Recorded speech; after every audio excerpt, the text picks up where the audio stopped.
and welcome to the Weed Out, where we weed out the nonsense, talk about the bullshit happening in our backyard. I'm Spencer Fox Peterson, along with always my host, my co-host. Hi, hi everyone. I'm Joanna May Booty. Hey, Joanna, how are you today? I'm doing well. How are you? Pretty good. It's fall. Well, almost. Don't push that on me. Yeah, to me, it's the beginning of fall. It's also It's almost there. Yeah, we're almost there. it's with our fall holidays like 9/11. The ultimate propaganda day. Yeah, the Yes. ultimate propaganda day. So we're doing a special edition of the Weed Out today. We don't have a guest. We're just going to opine on the war on terror, Patriot Act, 9/11. I mean, today is 9/11. It happened 22 years ago. 3,000 people were victimized, and thousands, countless more, were victimized by an act of violence. And some of them were our fellow countrymen. Some of them were probably laborers that weren't technically our countrymen, but were in New York City. And then all the people that, because of the trickle down effect of that act of terror, um, caused lots of pain. Think being a Muslim and going through TSA the last 20 years.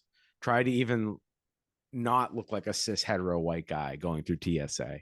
9/11 is really an inflection point, and it's not simply some Muslim men were upset with Western financial capitalism. They were, but they were also trained by our intelligence services to fight guerrilla wars against the Soviets during the Cold War era. And then when we abandoned them, just like the Soviets abandoned them, they rightfully had beef with the West. Well, um, and yeah, like who doesn't? I mean, let's just be real about the United States presence in the world. Like one of my favorite films on this would be World Police. Like this up because we are like I know that that is satire but it is how we are and we've been for so long. We are imperialists, we are colonizers, we go to any country, we step in, we decide, okay, we're going to train you to do this, and then like you just said, we either abandon them and leave the country war torn, or I don't know, it could be worse. So I don't for me it is not surprising that something would have happened. And at the time they were saying like intelligence, like the higher level intelligence people in our country, like that work for the federal government, did know that something was going to happen. So, it's just one of those things where, and we've talked about this a lot together. Um, the Patriot Act was able to be like easily put into place because of this horrible thing that happened. And I'm someone at the time who was in college, and I remember being outraged at it then. And I don't think, or no, I don't know if enough people really reflect on how that really changed things. And I don't think for the better, privacy wise. Absolutely not. And it led to two wars that Right. were illegal wars, Exactly. people and hurt people that had nothing to do with 9/11. Uh, Right. we have been bullied and fear mongered to be complicit with heinous acts. They're countless. I mean, countless, and we're still living with them today. Guantanamo Bay is still there. Yeah. And like Joanna and I can just literally throw buzzwords because it all goes back to basically the end of World War II. This is all part of the same conflict and struggle for global hegemony. And we're not foreign policy experts. I don't claim to be, but we see direct correlation. And it's not that we believe there's puppet masters. It's more that No. it's aligned interests and profit motive. And then the natural fallout of when you do things like interfere in other countries' elections or kill their leaders, like we did in Chile, for example.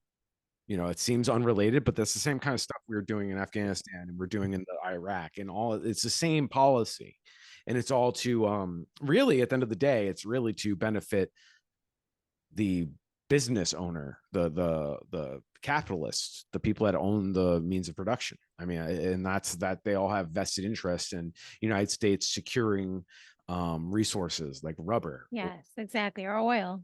or oil, or whatever. And I remember specifically. So when 9/11 happened, I was 14 years old. I just turned 14. I was a freshman at an all boys preparatory school. Didn't know anybody first week.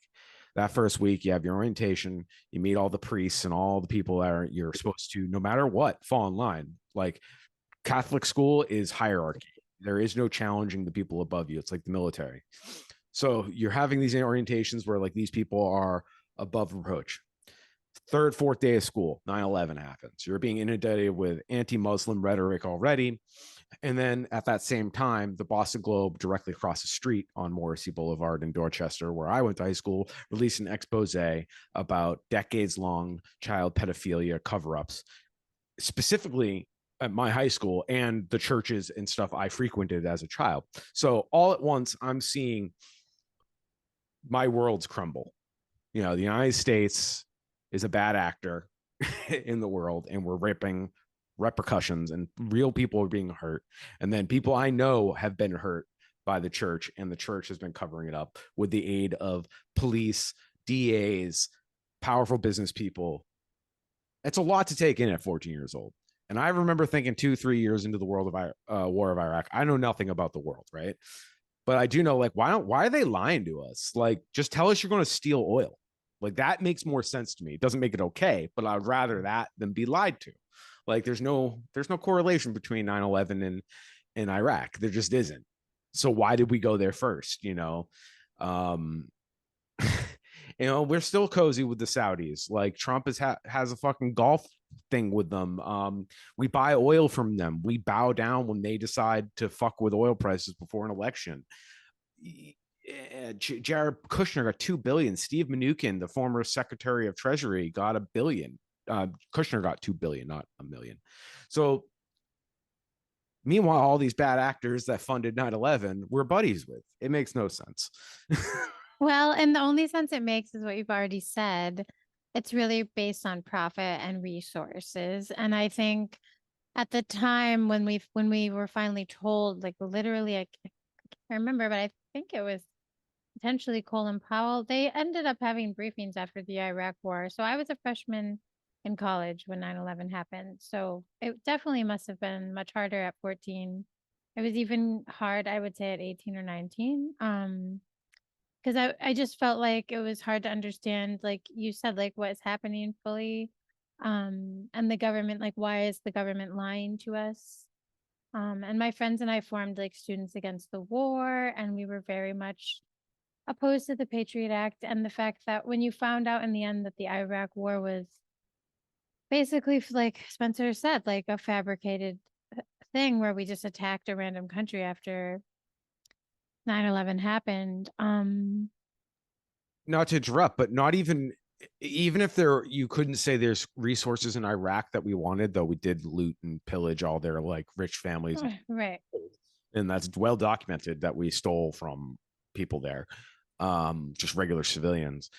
But the money laundering scheme that is the military industrial complex, we were basically running checks to these contractors, Lockheed Martin, and who benefits? Shareholders, which are everyday Americans. So you see how everybody's profit interests align. And then every American of every economic background and social background has possibly some racism in them. So that's also another thing that can cross coalition lines. Yeah, the oligarchs, the rich people, may hate brown people just as much as the poor white person. They actually genuinely might actually believe, hey, we're gonna go bomb these brown people. We fucking hate them. This isn't an excuse. But and we also profit off this. Well, yeah, so and that's also possible. It could be more focused on racism, but ultimately the common denominator is being able to profit off it. Yes. And they're like we said, dude, there aren't like puppet people, like masters running the world. It's very wealthy people who governments listen to. Governments are part of those wealthy entities. They're doing that to protect the wealthy because those people are important players in the power structures that exist. I think 9/11 is and like we said at the beginning, it's like the ultimate example of propaganda because it's 22 years, it has been 22 years. And the amount of television shows that are very nostalgia and dramatized to the point where it's hard to even, I mean, I haven't watched anything like that, and I don't even know if I ever have. But for me, it's clearly taking an event that was very horrible, and using it in a way to play on our feelings and play on nostalgia for the country and to get us to band together against an other and to make us afraid, and afraid enough that we would allow the government to then come up with things like the Patriot Act or the war on Iraq, and we would all just not, and I'm not saying everyone did this, but I mean, at the time, the government entities that get to decide on things just thought it was the right thing to do. And it was very few people voting against it or standing out against it at those top federal levels. And I know that's usually the case with these things, but I guess like the level of like the level of the use of the event, like the amount of times it's been used and the way it's been used is very unethical to me because they're using the people as pawns, the situation to scare us. And again, like I just do not think we needed to have something like the Patriot Act shoved down the American people's throats. Even if we did have an event like 9/11 happen.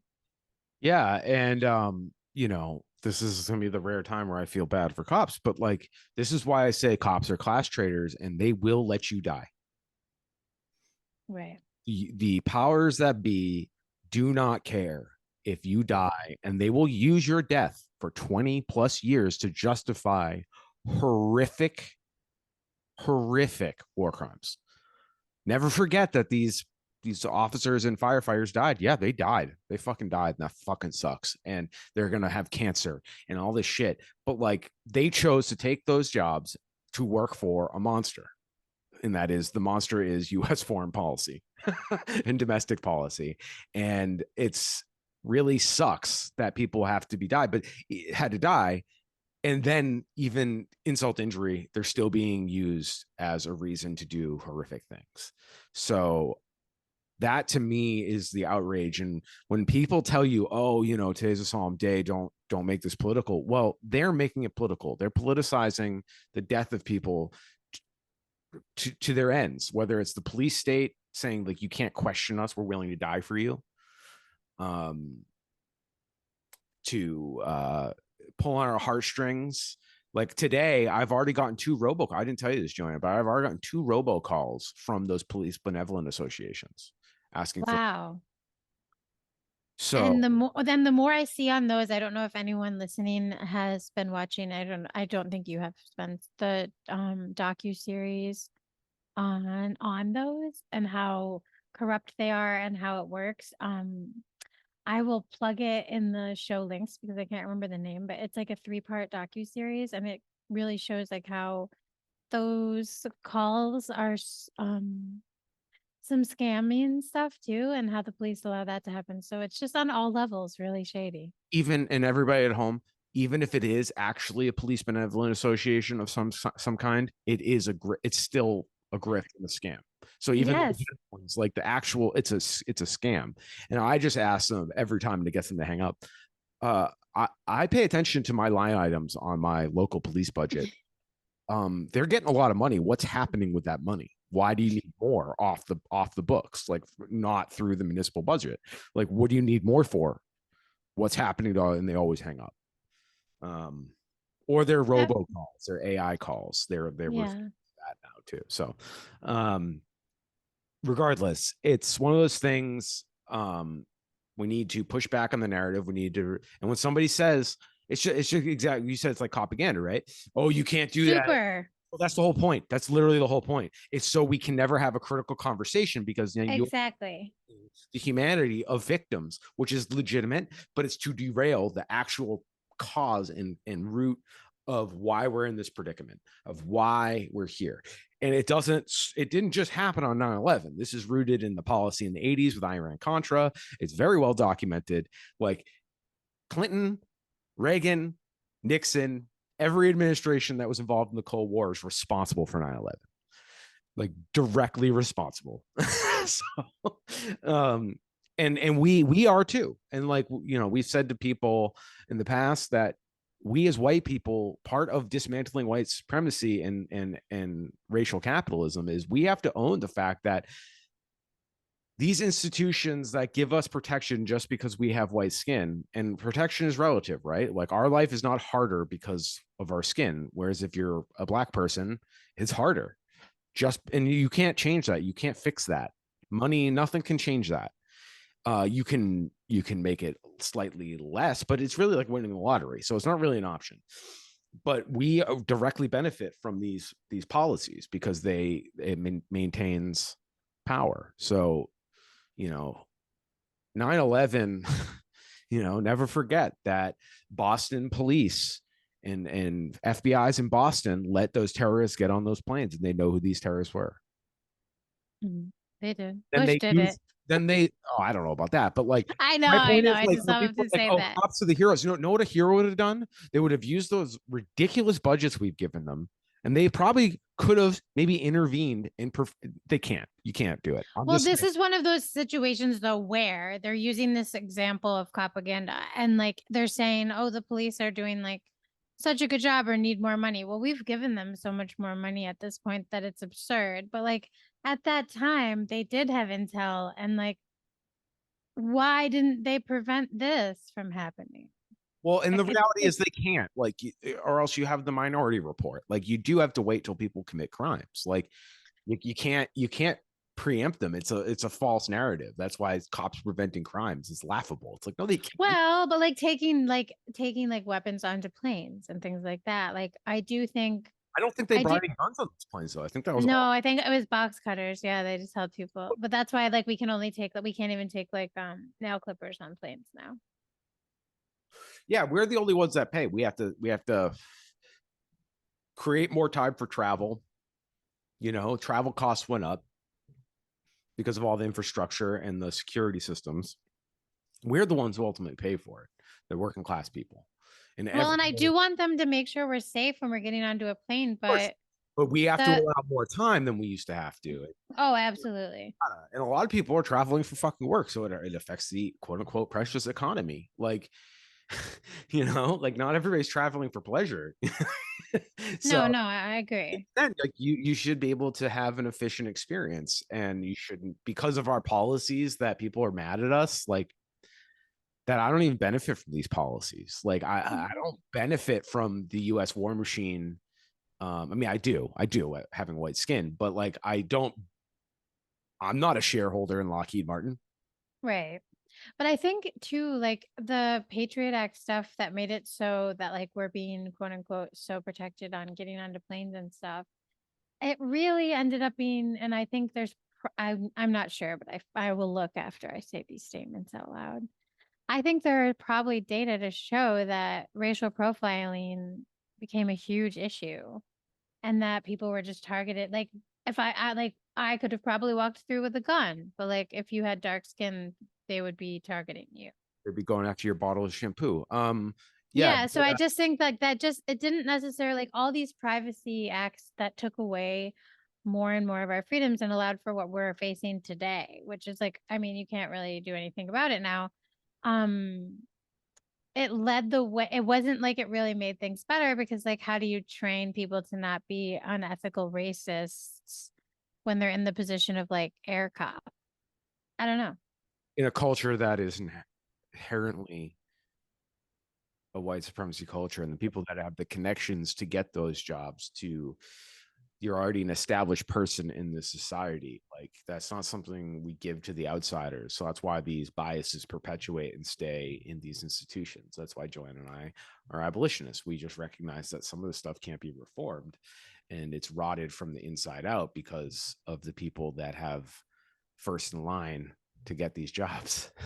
Well, and like the systems in play or their SOPs that have been in place for so long that at this point, I mean, if we really, and I completely agree with everything you said, Spencer, this is just adding to it. Like, if we really felt like at this point in society that we wanted to change things, um, we could do that. Like, we can change the language, we can change the way that the institution is set up and structured.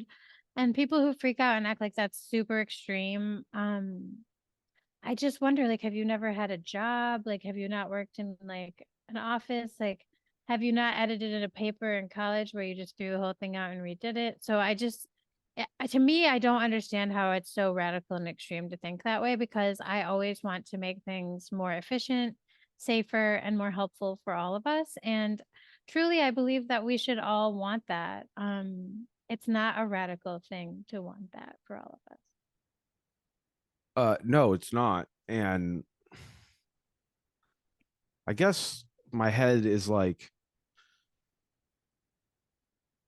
yes, we can change the SOPs, but like if we just changed our foreign domestic policy writ large. Well, yeah, but I think that would take more time and then we'd have to maybe go slow even. And I hate to say that as an abolitionist, but I think it's because we're so, as a military industrial like power, embedded in so many countries that like I don't even know what us pulling out entirely like all at once would look like.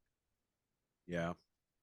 We've just like meshed ourselves into like and made ourselves this giant but yeah, if we could please just even cut military spending by a small amount because it's actually over 50% of our federal budget. Yeah. And also keep in mind that since 9/11, our police have become paramilitary. They call Right. themselves paramilitary. Ron Selin in Mansfield, as Laura Saylor, one of our favorite guests, always talks about. Like he actually self-proclaims that they can be social workers and they're a paramilitary. Like, how does that doesn't make any fucking sense? And it can't. It's completely diametrically opposed in mentality. You have to pass like a board test to be a social worker too. Like he just sounds like such an asshole. He just wants a monopoly of control over the community, and that's as simple as again. It's about It's belittling other workers too, though. It's like, oh, I could just do that. right. It's like, no, you can't, dude.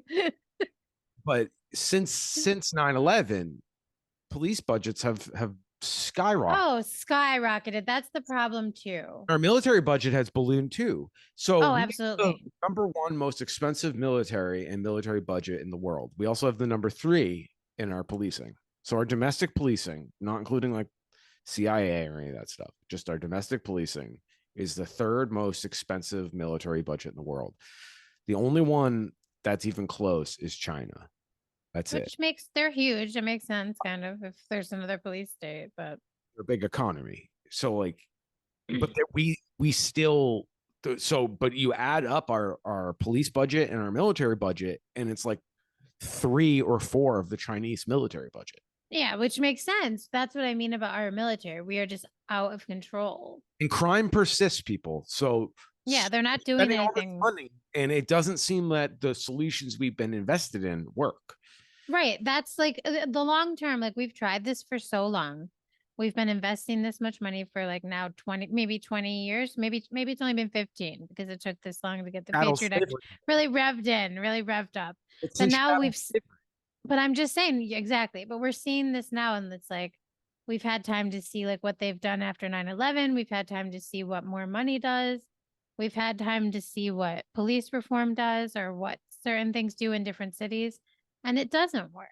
So I don't know. I guess the people who think it's radical, it's like, well, what do we do? Just stay like pumping money into things that don't work and harming each other. Like I just, as much as people like to ask me, like, what are the solutions? I would like to throw that back at someone else. Like, are you really just okay with this? Is how I feel to some people. Yeah. It's not okay.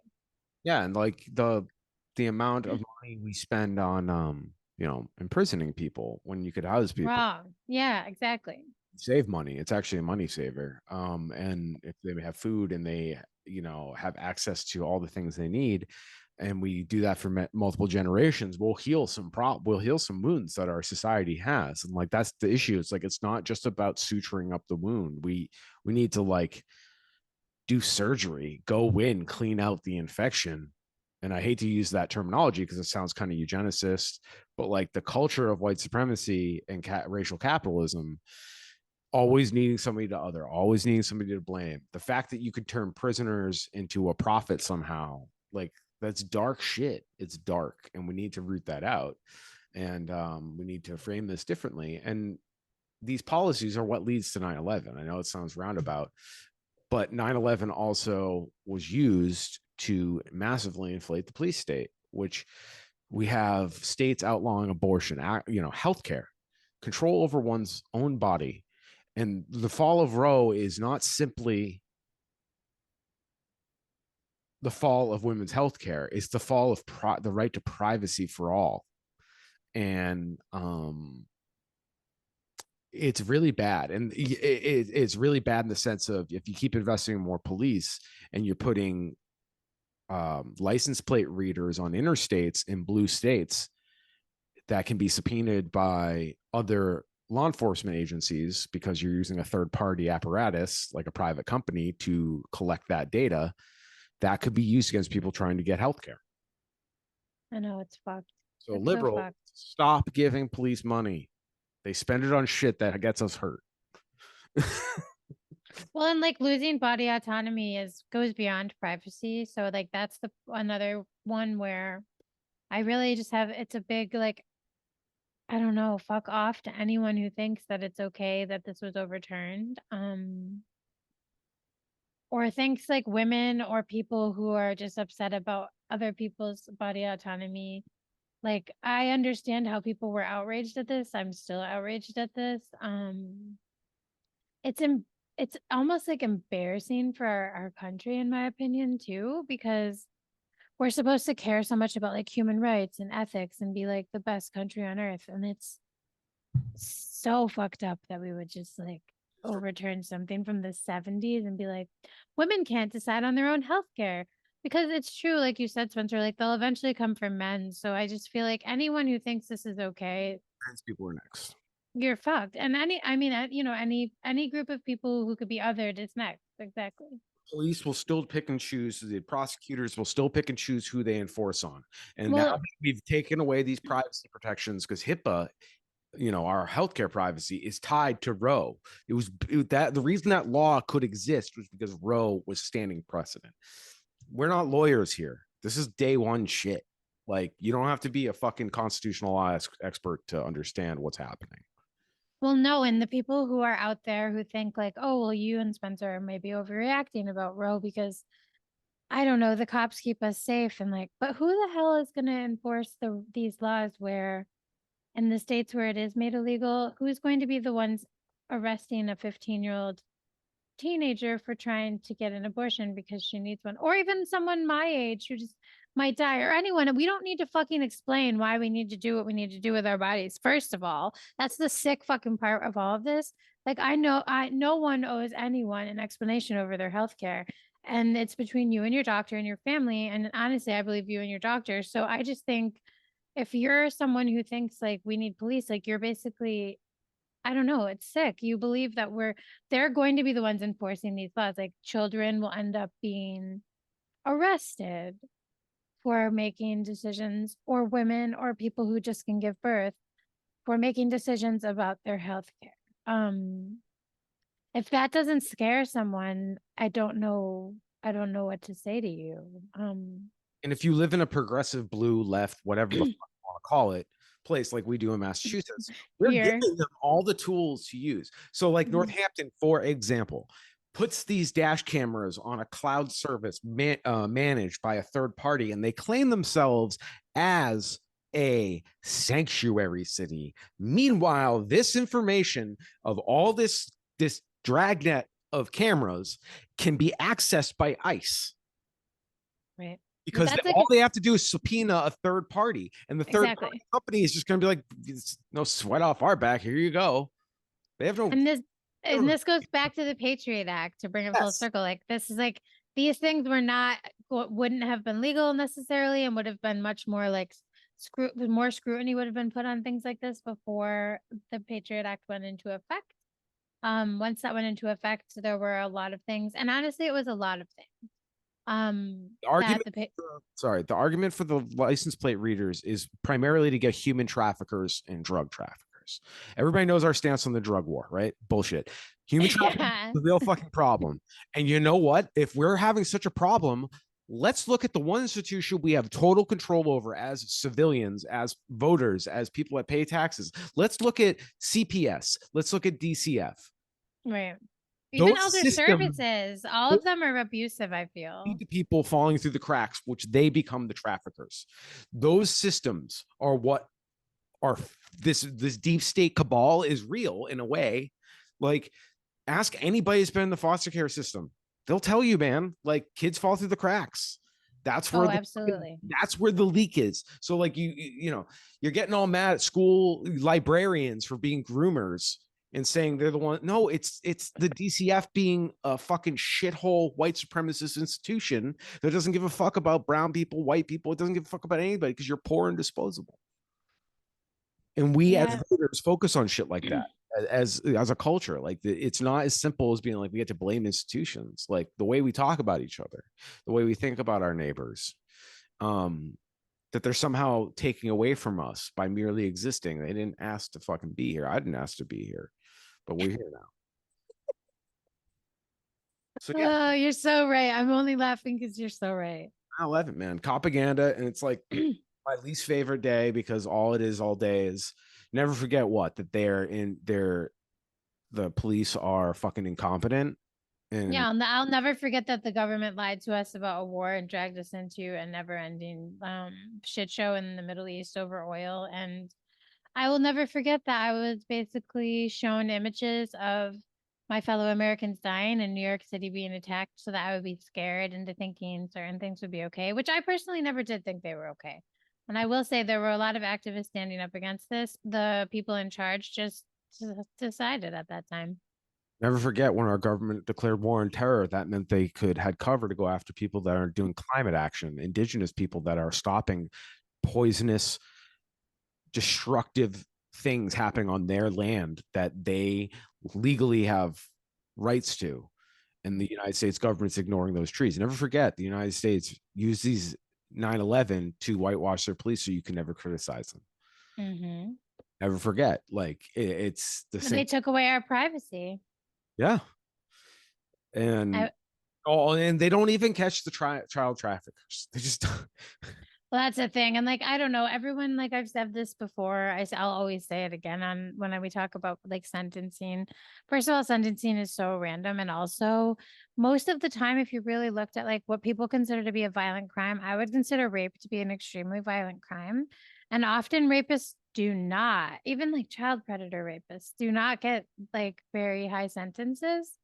Again, I would hope that they would go to a different system other than jail long term as an abolitionist, but it disgusts me that people who rape like anyone would get like, like I've seen like 18 months and then someone who was dealing crack would get like 10 years to life. It just makes no sense. well, and then look at Well, it does make sense because crack is profit and then it's usually a person of color. right. And But we can do something about unregulated drugs. We can legalize them and regulate them. right, that's the problem I Still have going with it around too. the bounds of fucking legality with or legalized regulated substance. You're still finding should be treated no different than how we treat companies that go around the bounds of what they can do with their chemicals. Right. It's you're avoiding regulation. If like if it's gonna be capitalism, let's make it capitalism. Like I this version of capitalism just leads to a bunch of people getting sick and murdered, and then the rest of us fighting over fucking Barbie dolls and Mr. Potato Heads, and it's really fucking stupid. But um you know, it's just, oh, man. Well, and I think this episode is really just a reminder that like days like this, which especially I feel like this day is particularly one of like the mega propaganda days, like, but the media, when the media uses things like this to drive narratives, and then the government uses things like this to drive narratives, I think we need to be skeptical and question it always. And I do think that it, like you said, it was a way to shut down discourse too, because I'm always nervous to say anything about 9/11 because I think people get really offended if you have any opinion other than like, I support the first responders. And I do support people that were responding to help fellow citizens that day. I do not support anything else about how it was used, what happened, and all of that. And I feel like we should be able to, at least 22 years later, have that discussion. So we're having it. Yeah, and like, then if that's the case, then let's get fucking healthcare, because these All people right. that are Yeah. having lung issues and breathing issues, for either being first responders or just being there in the city, like, Right. Even living there. not a big space. I don't know if No. anybody listening has spent any time in Manhattan. Joanna and I both have lived in the New York City area. Like, I lived in Brooklyn, Queens, and I worked in Manhattan, in many different roles. I worked in the club areas. I worked uptown. Like, it's not a big area. I can only imagine what the fallout of those buildings falling unscheduled must have been like. And I bet like, if we just had healthcare and everybody had access to good healthcare, um, and we just made it mandatory, we wouldn't be paying out fucking lawsuits and dragging people through all that process and tying up our courts and blah blah blah blah blah blah blah. Like, so many things could be fixed if we just fucking had healthcare. Yeah. There's like It doesn't matter really who best example. divide us over. And no, we all got hurt. The working class across the world got hurt. The working class, poor brown people in Iraq and Afghanistan got Oh, seriously, irreparably harmed by us being mad about us being hurt, because our working class stewardesses and pilots and regular folk, and then obviously financial goons, suffered a loss. And people want to heal. Like, all right, well, let's just give everybody fucking health care so that people don't have to spend here talking about, like, don't disrespect what happened to my relative on 9/11. No, I'm not. I'm disgusted that the US government, politicians, media, business leaders, thought leaders, Instagram models propagate those deaths to enrich themselves or to continue a lie. And let's talk about the truth. These people died senselessly because an American empire has ravaged the world. And it's not just an American empire, it's Western capitalism, full stop. Britain, like, we could literally probably draw a line from 9/11 to Columbus landing on our shores, right? Like, you could probably, some history nerd could probably literally do a domino effect if they really wanted to connect dots, you know. Um, yeah, like it just makes sense that there were entities throughout the world that were potentially going to attack us. Um, but this situation again, like we were talking about this entire time, it just is particularly it's just dark because of how it's been used against us, especially by the media and the government to just push forward things um, that really just elevated the surveillance state, the power of the police, and the narrative that we're not safe. and And that we're really narrative, not safe. And we're really not safe. And we really are safe, like from the actual people in those other countries. Like what we aren't safe from is so, I think, I just feel like our safety is used against us just to create fear constantly. right? And they can't keep us safe. Our communities, Exactly. friends keep ourselves safe. And these imaginary lines on maps are meaningless. Like we all share ecosystems, we all share spaces, we all share air, we all share water, and we're not. I don't think I'm some sort of high in the mind, high in like sky fucking hippy dippy person. It's just I feel like I'm just a realist. Like, isn't this just the reality? Like we share these resources. You everybody poops kind of thing. Like maybe I was a little like on the spectrum as a little kid because everybody poops made sense to me. Like, Well, we yeah, and all like need these things. and like healthcare, education, housing, food, like these are all things that we all need. So I agree. Again, when people come at us for being extreme, I feel like we are not extreme, we are realistic and we want, and I'm sorry if other people think that having the desire for everyone to be okay is extreme. Bummer. It's a real I bummer for know, me. like, sorry, y'all, that I'd like for you to be okay. That's like, fuck you, kind of like, and a big fuck you too. But I do want everyone to be like fed and housed and get their health care, all those things. Even if I don't fucking like you, I want you to have that. Right. And this is exactly why I left the Catholic Church. Bring it back to what I said in the beginning. Y'all don't practice what you preach. Like Exactly. Well, and I left the evangelical church because they're basically the Handmaid's Tale for white people. Jesus Scary. Christ would be an abolitionist. Oh hell yeah. And he would burn down most of the churches because they're all fucking gaudy and shady. Yeah. Oh my God. The Catholic Church would probably make his head explode. It's all gold, man. It's all gold. Right. It's gold idolatry. That literally, I remember asking my teacher because I had religion every day. Is the tabernacle that's made of gold? Is that I thought we weren't supposed to have like golden idols, like nice things that we stand around. Like, why is oh well, the body of Christ is inside the tabernacle. It's like no, that was just an excuse not to pay taxes, I think.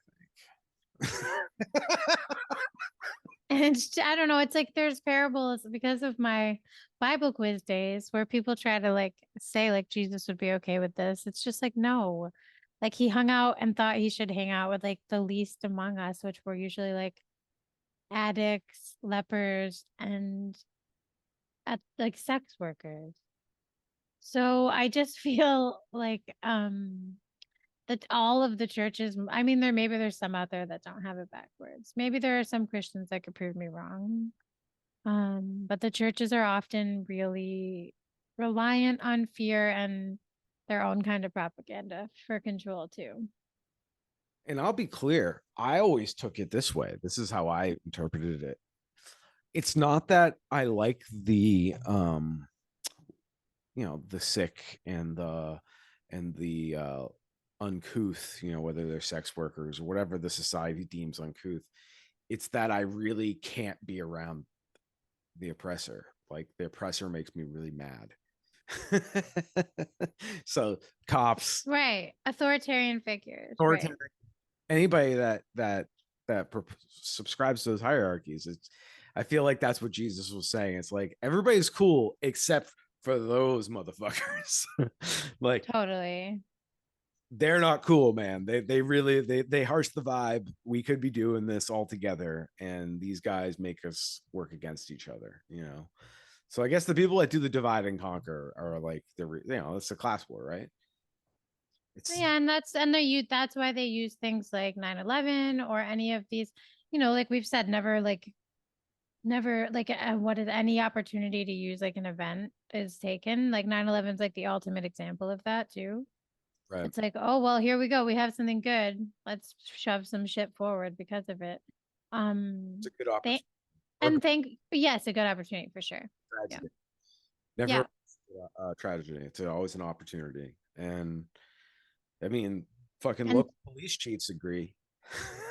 well, yeah, like think about how the local news and I will have we'll have a propaganda article coming up on our Substack soon, like talking about this and like giving local examples. But think about how the local news specifically, and Spencer, you can talk about this way more than I can, I think, and better than I can. But I think it's egregiously done by a few news sources in the area. And I think we've mentioned before, but like WWLP is probably the worst.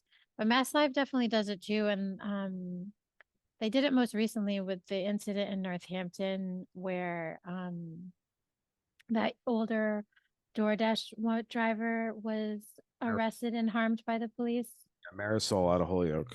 Yeah, so like they did it most recently though with that article. I just did not like how it was headlined at all compared to some other news sources. And there are just other examples, just like where they show, like the cops, like any of the things where it's like, oh, a cop died, so like let's like memorialize them, or like the comfort dog things are used con. Yeah, the comfort dog is It's wild to me. how many dogs they kill a year.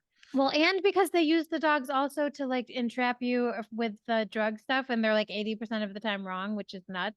But it's like, so I'm supposed to think that you have a comfort dog that's like super nice and like therapeutic, but you also could have like your German Shepherd come out and like You're throw me down. Yeah, it's just weird. It's a very bizarre.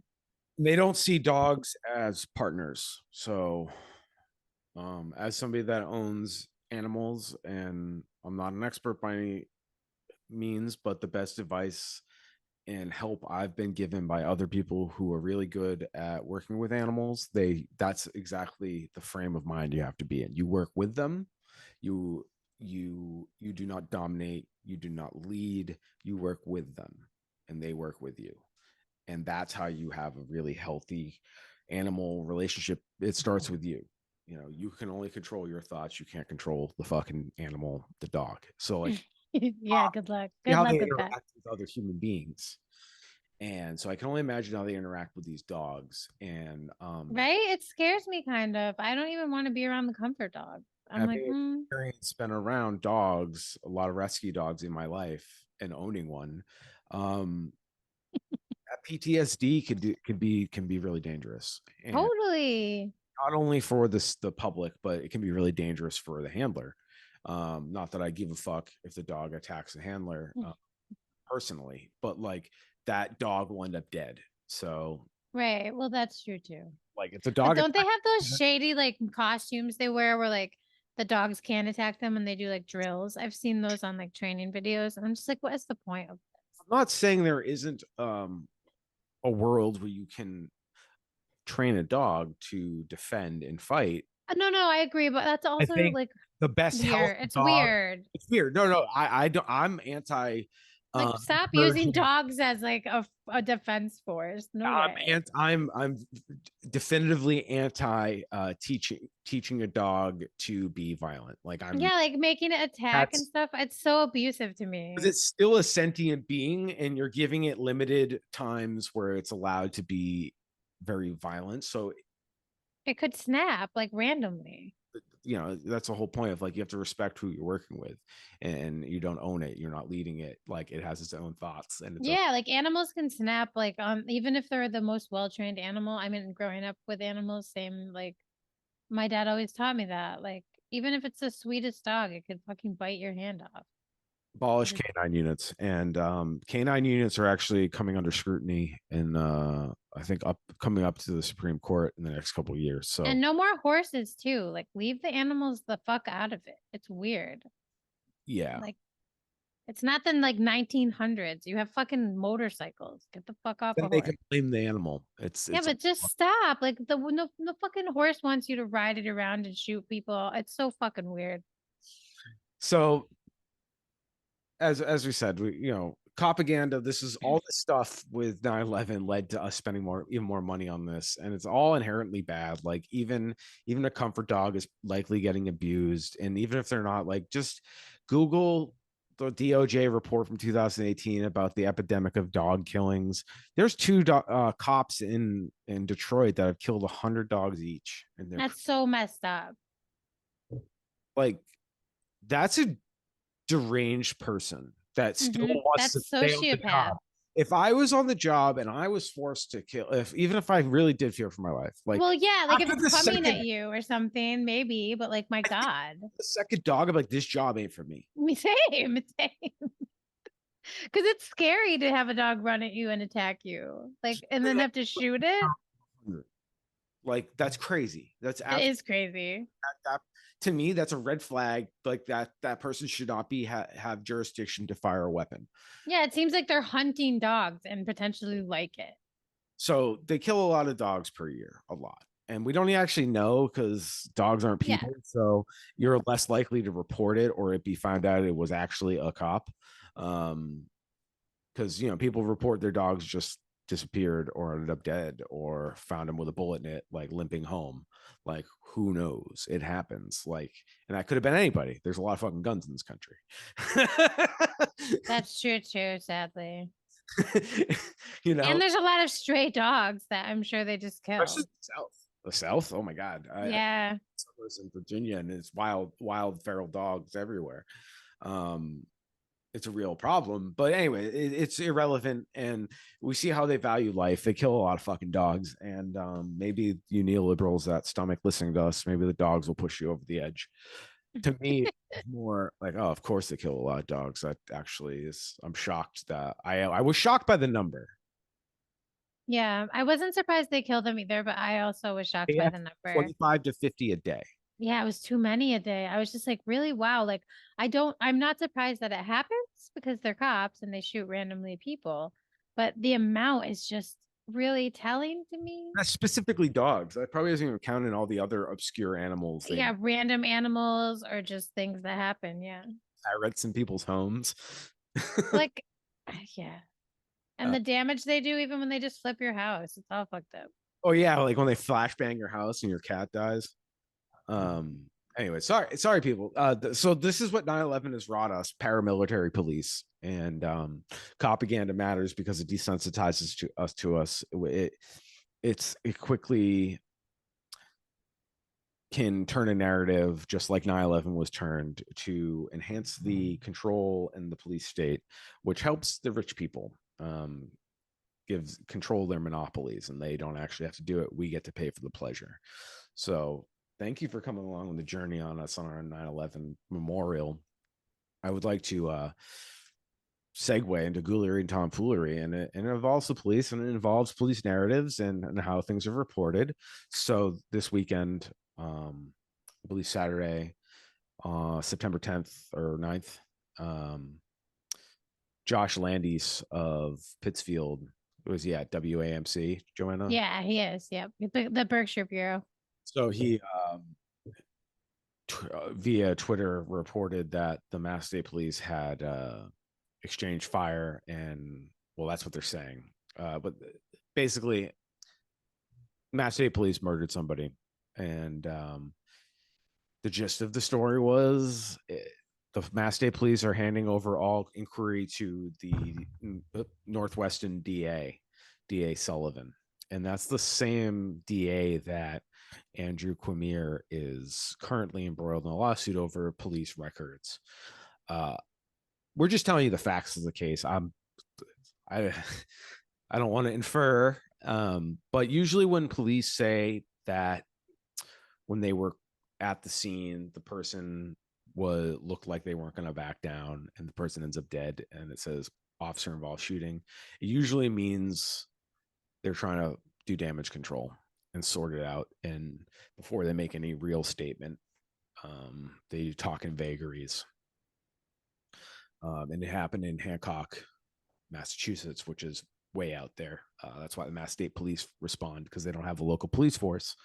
So the Mass State Police get to show up and summarily execute somebody, looks like on their own property. So Mass State Police showed up and murdered people. And my Ghoulery and TomFoolery take is, my issue beyond anything is, like, regardless of what happened here, most people's experience with the government, state, local, federal, it's always with an agent with a gun. So no wonder this ends with somebody getting shot.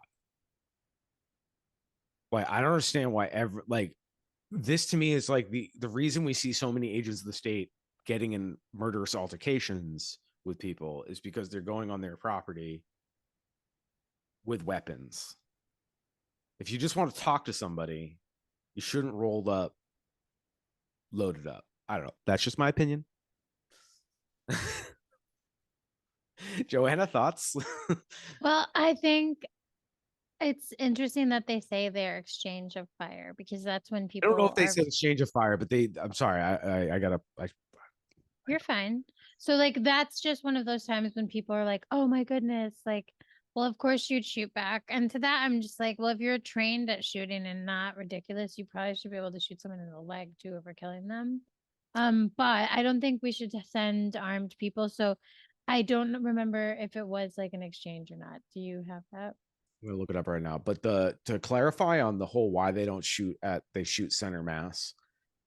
No, This I is know. no the policy. This is the loose policy that you'll see in a police department for people listening at home. The reason they have to be sure they can destabilize the attacker for their own safety.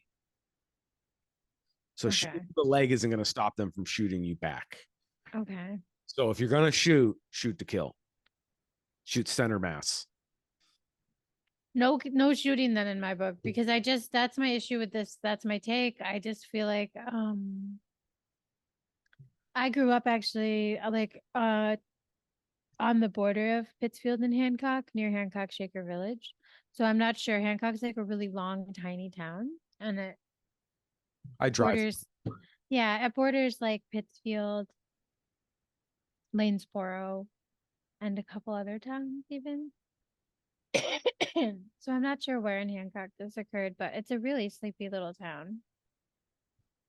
Okay, so I'm gonna read the tweet directly from Josh Landis at WAMC. His handle is Josh Landis WAMC on Twitter. I refuse to call it by its new name, so Twitter.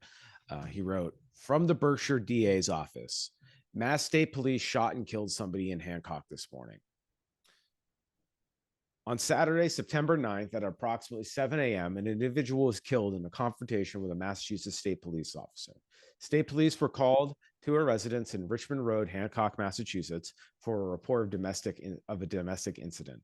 Preliminary investigations, including crime scene analysis and civilian interviews, indicate that when the officer arrived on the scene, the officer encountered an individual at the residence. Initial investigation indicates that when the officer arrived, the individual armed with a weapon approached and would not back down following requests to stop, resulting in the officer discharging his weapon. CPR was performed on the scene. County ambulance responded and pronounced the individual dead.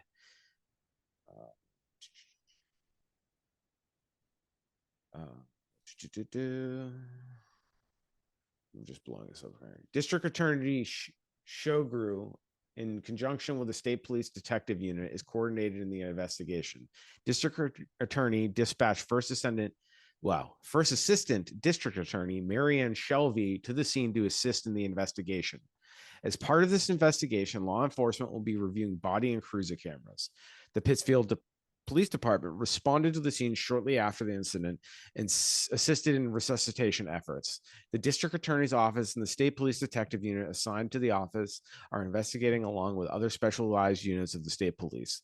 The investigation is in its early stages. Hancock, Massachusetts does not have a local law enforcement body. The Massachusetts State Police, a primary law enforcement agency providing police services to Hancock. The Massachusetts State Police conducts a review of all force incidents. Use of force incidents. So it's your typical lawyer speak. It's fascinating that the prosecutors were there so fast. Well, they got to cover everything. Shagru's new too. He was elected this year, but he's a seasoned prosecutor though. Yeah, I don't know. Is that a good thing? No, but he It's not. It's not. It's none of it's good. Anyways, prosecutors are cops. Anyways, yeah, this is just it just reeks to me. I like, we have limited information at the time, and right. That's the thing. It's so limited because they're going to say they're investigating it. And Josh Landis is not being a stenographer here. He asked questions. This is all they gave him. That's all he got is that statement. Yeah. He's not going to flower it up for them. He's like, this is the crappy statement I got. He's not saying that, but that's what I'm seeing. That's how I'm reading it. And so kudos to him. So that's how you do reporting. Like, this is like their crappy answer. you know, a lot of that's just being so vague. It's just like muddying the waters. If you don't have any answers, don't give any fucking answers. I'm not saying that makes anybody feel good, but seems to me like they're already doing the baseline that, oh, this guy was a drug addict, he beat his wife, and it's like, okay, all of that is bad, but that doesn't warrant a death sentence with no judge, jury, and even then the state shouldn't have death sentences. This doesn't solve the problem. Now somebody's dead, Yeah, it's crazy. and the person that was probably a victim possibly of domestic abuse witnessed a murder that day too. Is that in the report? Well, they said they were there for a domestic incident. Okay, yeah, so that's upsetting. So let's even just presume that this civilian, this man who is dead now, is a piece of shit. Still Right. doesn't make any sense that he ends up dead with no process. And again, like if you show up, you know this person's unhinged, and you show up ready to fucking gunfight. I don't know.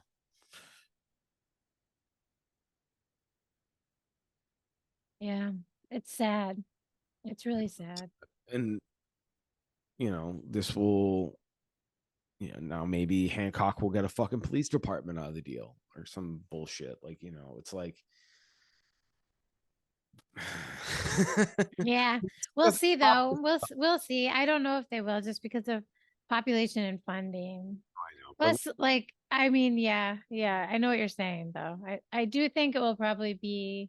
police are dispatched to prevent violence and they go out and commit violence regardless. I know that's the thing for me. How is this be normalized? And we'll see how WWLP or Mass Live or any of these, they spin it. And when the state police, you know, look less than stellar here. Well, and I haven't seen it covered by anyone else. That's the thing about stuff in the Berkshires, like it's often overlooked, and that's scary to me. So I'm really glad Josh reports on these things. It's never rich people. Like the Berkshires is the have and the have nots, you know, and all the violence, bad things happen to the have not, it feels like. Yeah, I agree. The disparity there to me, it seems really, really wide. It is. It is extreme. North Adams is the most like lowest income state like town in the state, and it's located in the northern Berkshire County. So it's definitely a lower income population other than the people who are live there that are wealthy, but a lot of times it's second homeowners that frequent the areas. It's like their vacation land. So I guess, you know, it's kind of a sour note, but that is Ghoulery and TomFoolery. We have to come up with some other ways to deal with our problems, people. That's why we do the Yeah. Ghoulery. That's why we highlight Copaganda. That's why 9/11 is a tragic day. It's not tragic for the reasons that everybody's saying never forget. Never forget that a lot of bad things led to 9/11 that we were complicit in as a culture. And white people, we have to own that. Like, even if you're poor, that sucks and that's bad. And but our brethren that protects us baseline a little bit, just our skin color, the same people with the same skin color who seem to think they're on a holy mission, cause all these fucking bad things to happen. Needless death. Like nobody needed to die. And you know, 3,000 people died of COVID and people think it's a fucking hoax, but we're remembering 3,000 people that died because our capitalist douchebags raped and pillaged the world and people fought back. And we died. The working people died and got hurt. So, you know, never forget, I guess. They won't let us. And we won't let them either. I'm just saying, like I've tried. I've tried to forget. Well, lots of exciting stuff coming up this fall. Lots of, Yeah. and it's not all bad, but 9/11 needs to be properly remembered. So never forget. And thank you everybody for listening. Remember, you can go to our website, www.theweedout.com. We host all our links and anything we refer to, we feel that requires some you know, backup information. We like to cover our own bases. If you have anything you want to reach out to us about, feel free to email us, theweedout@gmail.com, or via social media, whatever you're more comfortable with. We love to hear from y'all. Thank you for listening, and look forward to hearing from you. And rock on. Take care, everybody.